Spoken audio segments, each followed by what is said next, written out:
Hi, I'm Charlotte and this is Time Mama Tries to Read, and yes, I've had a really good reading week, so I wanted to share a few of the things that I've been doing. It's been sort of stops and starts, and I'm multi-reading, which you all know that I do not like, but somehow I've done it to myself. So the Asian Readathon has kind of been at the centre of what I'm trying to read. And last week, as I said, I read Convenience Store Woman by Sayaka Murata. The prompts of the Asian Readathon are probably very familiar to you. I will link them down below, but I'm not quite following the prompts just because I really wanted to read some backlist and I had loads of Asian literature on my shelves. So I just thought what I would do is I would follow the majority of the prompts where I could. I think the only prompt that I've really not been able to do was the one where it was a graphic novel or a manga. I don't really own many of those.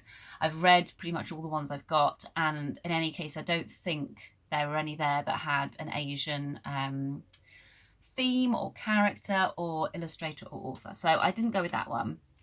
But I did decide that I would try and do one book for each ethnicity within the Asian bracket. So I think that was the sort of kind of extra thing that you could do. So as I read Convenience Store Woman, Sayaka Murata is Japanese, and actually that counts for another prompt because she wrote it in Japanese and it's been translated. So I've got that one. Then I've got another one that I chose was The Vagrants by Yeon Lee. This came out ages ago, I think. This is 2009. So this is 10 years old now. So I don't know if any of you guys have read it. I'd be really interested to hear if you have. I chose this because it's been sat there for so long, and also because she's a Chinese author. I think she's Chinese American, but this is certainly set in China. Yeah, oh yeah, she lives in California. This is certainly set in China, so that would also count for one of my, trying to choose somebody from not 5 authors that are Japanese or 5 authors that are Chinese. So I've halfway through almost, and I had to stop because, surprise, surprise, a book set in 1970s China was quite upsetting. And I should have known that. I did know that. I kind of went in knowing. But it was just a bad week to do that. I'm very much up for opening your eyes to things that are going on in the world. But sometimes you have to put a bit of self-care ahead of that. So I did stop. I don't think it helped that when I was reading it, Stephen was watching the Ted Bundy thing that's on Netflix at the minute. And I did sort of give him a bit of an eye roll when he said he was going to watch it, because I said, I did my usual speech of, glorifies violence and they haven't really shone the light on the women he murdered. They're just going to show loads of clips of him being really charismatic.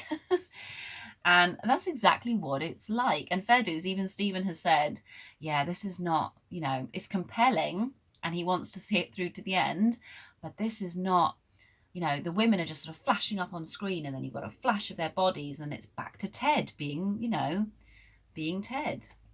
So yeah, that was on in the background. So there was just murder, and yeah, I had to stop. But it is really good. It's a sort of multi-person narrative. So you do have to put that little bit of investing in the beginning when you're getting used to all the different characters. And I know some people don't like that. So do not pick up this book because it is one of those where you do have to put a little bit of work in at that start. But it does it really well. The characters are very well defined. They're all pretty much different ages and sexes. It's really quite, you're not going to get confused as to who you're on now. And they are all, as is usually typical within these narratives, they are all connected and interacting with one another. So it's quite interesting. But it all focuses around a young woman whose perspective we don't see. And that is a young woman, Gushan. And she is going to be executed. That's not a spoiler. That is a given at the start. She's going to be executed for being...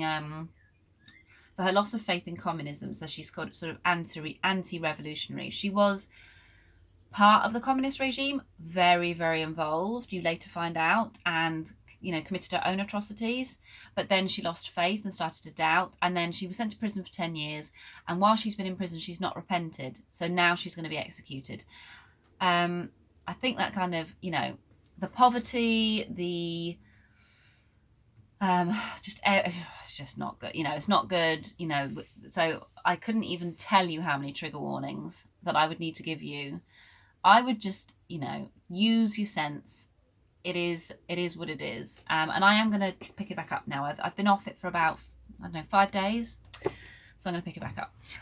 The next book I chose is America Is Not the Heart by Elaine Castillo. So I only bought this year when I was out shopping with Sian of Shani Reads.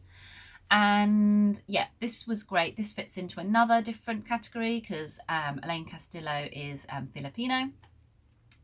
She lives in America, and this is set in it's set in America, and it's about a woman arriving in America from the Philippines. So she's been disowned, and I believe it's about her interaction with other people slowly bringing her out of herself to tell her story. So I'm pretty sure this is going to be quite traumatic as well. So this counts as one of the it hits the nail on the head for having another different ethnicity within the Asian category. But also, I'm wondering if I should use the word ethnicity. I feel like I need to educate myself. I think that different ethnicity is what I mean. In some instances, I want to say nationality. So I'm not sure. I'll have to watch the prompt video to see how it's said with how Cindy says it. Cindy will know. My apologies if I'm saying it wrong. So Elaine Castillo is also bisexual, so she counts within the prompt that you could try and read somebody who's intersectional in a different way, so not just from an ethnic minority, but also intersectional. Perhaps they're disabled, perhaps they identify as bisexual, perhaps they are transitioning. There are lots of different ways that you could be in that category. So this book is on the list that Cindy and others so graciously put together, because there's loads of stuff on that list, people. If you haven't looked at the list, look at the list because it's so good. The next one I picked was Kiran Desai, The Inheritance of Loss. I picked this up secondhand this year, so that was another thing I just wanted to get to it. And Kiran Desai is Indian American, I believe, and this is set in India, so this should be really good. And then I had 1, 2, 3, 4. I had 4, and then I kind of wanted to read. So this isn't fiction, but I kind of wanted to read Azar Nafisi's Reading Lolita in Tehran. So I believe Azar Nafisi is Iranian. Yes, she was expelled from the University of Tehran for refusing to wear the veil and left Iran for America in 1997. So this is obviously, I don't know if BookTube was around when this first came out. It feels like this has been out forever. Oh God, it would have been. Yeah, God, it feels like this has been out for like 30 years, but obviously not. I imagine this was a BookTube darling. I don't know why I haven't read it. Crazy that I haven't read it. And the kind of reason I wanted to read it, apart from the obvious reasons, was that I also really want to read The Republic of Imagination, A Case for Fiction, which is Azar Nafisi's other book. And I've had this for a few years, and I feel like I can't read this until I've read the Lolita book. It just feels wrong to me, because the other book is so famous, not actually because I feel there's going to be any kind of relation to it. So this is about the transformative powers of fiction, and I just think that what more could you want from a book? So what I did when I was pausing the Vagrants is I've gone to the library, having decided that have got I've made some terrible moral choices in my book buying in the last 6 months. And I put a little story out on Instagram about how I really wanted to change my ways, and I wanted to be more eco-minded and just thinking where my money is actually going. And you know what I mean by that. It's the big A, the big Amazon River. I used to boycott Amazon, and it's just one of those things that I've just stopped doing. And I'm not judging anybody who does shop on Amazon. It's a very efficient way of getting books, and for a lot of people, it makes book buying affordable. But I just personally felt conflicted because I've got way too many books. I've got no need to buy a single one. I could quite happily be here stranded in my house for 10 years, and I'd have enough to read. So I think I'm in a position where I need to think about my choices because I'm able to. I'm privileged enough to be able to think about my choices, if that makes any sense. So yes, I don't know where I'm going with this. So I went to the library because I do want to try and get back into library reading, and long story short, because I might do another video on this whole where do we get our books thing, I got out The Mother, An Unconventional History by Sarah Knott.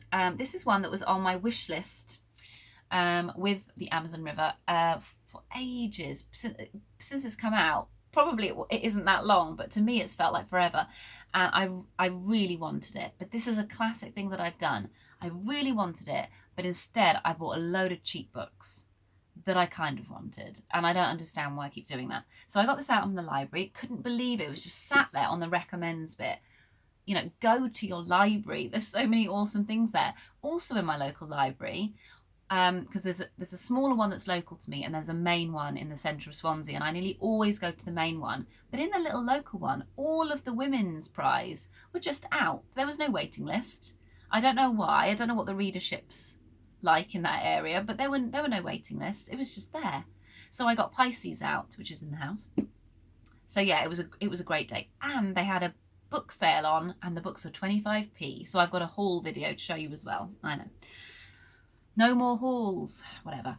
This is great. I don't know if you weren't a mother, I'm not 100% sure why you'd read it. I think the only reason maybe you would read it is if you wanted to become one, or if you were just a super feminist, or if you're really interested in other things, historian type person, because Sarah Knott is a historian by trade, and this is her amazing weaving of her own experience of motherhood from the moment of trying to decide whether to become a mother, to conception, to pregnancy, to we've just gotten up to birth now. No, not a spoiler, it's pretty obvious that's going to happen. And she interweaves all of the things that she's researched about other women at this point throughout history. And there are huge gaps, and she says there's huge gaps because nobody thinks that child rearing is newsworthy enough to be written about in a letter or a manuscript or what have you. But she picks out the nuggets that she can, and she has a bit of artistic license with them, and she sort of makes the story a little bit more than what it was. So it's little things like, and I know some of you hate being read to, but I'm just going to use this as an example of how she would illustrate. So she's obviously found some information about a woman called Ellie Mae Burroughs, and she is a black woman. She is a recently emancipated slave, and she's now sort of part of the sharecropping thing. And so she's obviously found some details about this person, and then this is kind of what she takes from it. The best place for nursing was a hickory chair at the rear of the hall. That was the evening place to sit before supper or a little while after it, for only in the hall was there likely to be any sort of breeze. The hall was open front to rear, the walls were 6 feet apart, and there was no ceiling beneath the pine planks of the roof. From the chair she could see the hard, bare dirt yard out front, the dogs and hens, and on the porch the edge of another chair, the rocking chair with its hickory sapling bark. Between some of the wide planks of the hallway floor earth was visible during daylight. Bare feet had smoothed the path along the bare wooden planks. It's just really nice. She talks about the smells of the house, that it would be pine wood smoke, fried salt pork, fried and boiled pork lard, and cooked corn. And she just sort of, I don't know whether she's looked up Ellie Mae Burroughs and then found out about her actual house to get things like those measurements, but she embellishes it so that you just feel, she says at the start there's just very little info, so she embellishes to give you that view, and then she goes back to her. So there's another great bit that I've just read about tea going cold, and it's such a cliche, but good God, how many cups of tea did I let go cold when I was nursing Idris? Just a ridiculous amount. You just about get him to go to sleep, or he'd be having milk, so you didn't want to move. And then your tea would it would either be on the wrong side where your arm was, so you couldn't quite even get it off the arm of the chair, or you'd have left it in the kitchen, or you hadn't even made it to start, which was, I don't know, somehow more heartbreaking.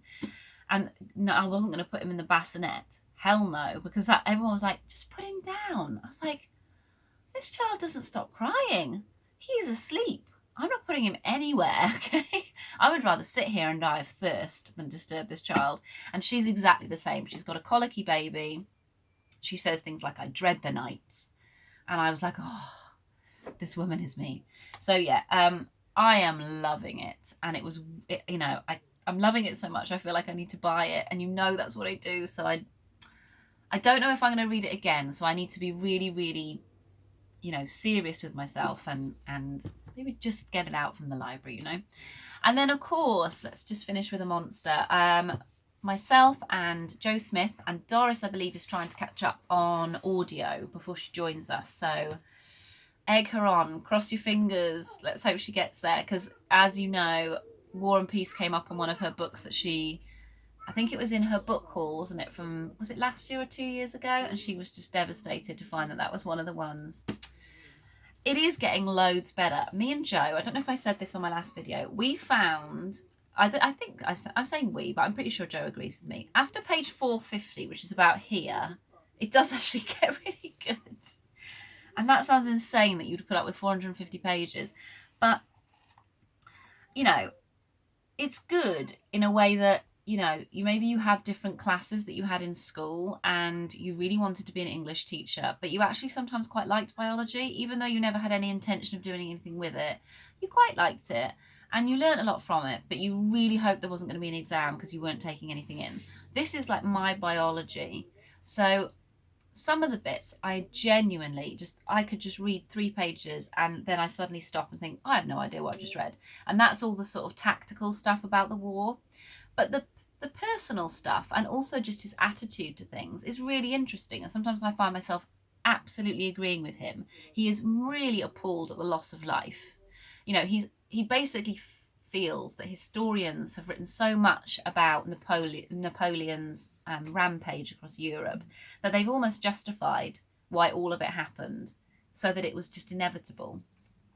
And he kind of feels just absolutely crushed, I think, that it was inevitable that all of these people did die, a lot of them young. So there's a lot of that in there, although I am not sure really where he stands about what he really thinks the reason is, because I'm still trying to work that out with Joe. But there's also a lot of social stuff. You know, the stuff about women is not good. You know, they are very airy-fairy. They're just not, they got no depth. You feel like, I don't know, you feel like he just thinks they're children. But on the other hand, isn't that interesting? And sometimes it's good to read. I can't say this is a bad book. Good God, I would never say it's a bad book because it's a classic. But sometimes it's nice to read a bad book, especially if someone else is, because you can talk about it a little bit. Like one of the girls in my office, she's my boss. My boss in my office has read Sally Rooney, Conversations with Friends, which, you know, I did not enjoy, and she also didn't enjoy it, so we've been talking about how we didn't enjoy it, and it was quite fun. So yes, I would say Sian from Shani Reads asked me how many stars I would give it at the moment, and I would say it's a strong 3, which sounds awful. Yeah, well, at least we can say we've done it, eh, Joe? We're nearly there. We've got these 2 bookmarks mark what our next week's reading is. So we're doing about 20 chapters a week. And yeah, so at the moment I've got 3 books on the go, which you know I don't like. But I'm hoping that I'm going to I think I might have to finish The Mother. Lots of it is notes. So I think I'll finish The Mother, then I'll go into The Vagrants. And then I've got to do my War and Peace reading anyway. I don't know if I'm going to get many of the other ones done before the end of the month. So the Asian Readathon might have to continue into next month, but that's okay. Anyway, I hope you're all having a good day, and if you're doing the Asian Readathon, I would be really interested to know what you're reading, or if you've read any of the books that I've talked about today, I'd be interested as well. And yeah, I will see you soon. Bye.